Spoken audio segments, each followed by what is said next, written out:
இன்றைக்கு ஒத்திவைப்பு தீர்மானம் அதாவது அவை நடவடிக்கைகளை அறிவிக்கப்பட்டிருந்த அவை நடவடிக்கைகளை ஒத்திவைத்துவிட்டு அதானி பிரச்சனை, மணிப்பூர் பிரச்சனை, உத்தரப்பிரதேசத்தில் நடைபெறுகிற கலவரம் தொடர்பாக பேச வேண்டும் என்று பல கட்சிகள் நோட்டீஸ் கொடுத்திருந்தார்கள்.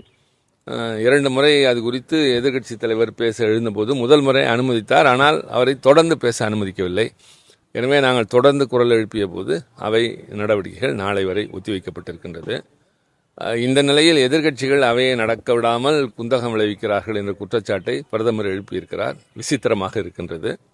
எங்களுக்கு ஒன்றும் அது நோக்கமில்லை. நாங்கள் இங்கு வருவதே மக்கள் பிரச்சனைகளை பேசுவதற்காகத்தான். சில முக்கியமான பிரச்சனைகளுக்கு அரசாங்கம் செவிமடுக்காத போது, அதற்கு தீர்வு காணாத போது அதை எழுப்பி அதற்கு விடை காண வேண்டிய கடமை எங்களுக்கு இருக்கின்றது. அரசாங்கத்தினுடைய பொறுப்பு என்பது நாடாளுமன்ற கூட்டத்தொடர் நடக்கிற போது முக்கியமான பிரச்சனைகளுக்கு அங்கே வந்து விளக்கம் தர வேண்டும். அங்கே விளக்கம் தருகிறார் என்றால் அது மக்களுக்கு தருவதைப் போல. The executive is accountable to the parliament and the parliament is accountable to the people.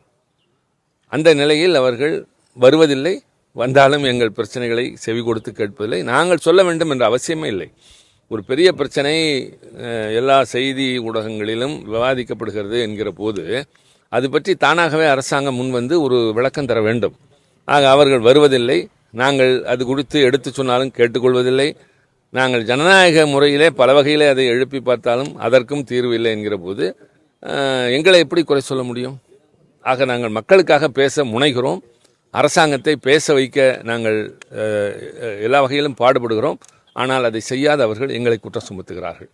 ஆக இந்த அரசாங்கம் தங்களுடைய கடமையில் தவறுகிறது. ஆனால் குற்றச்சாட்டை எங்கள் மீது சுமத்துகிறது.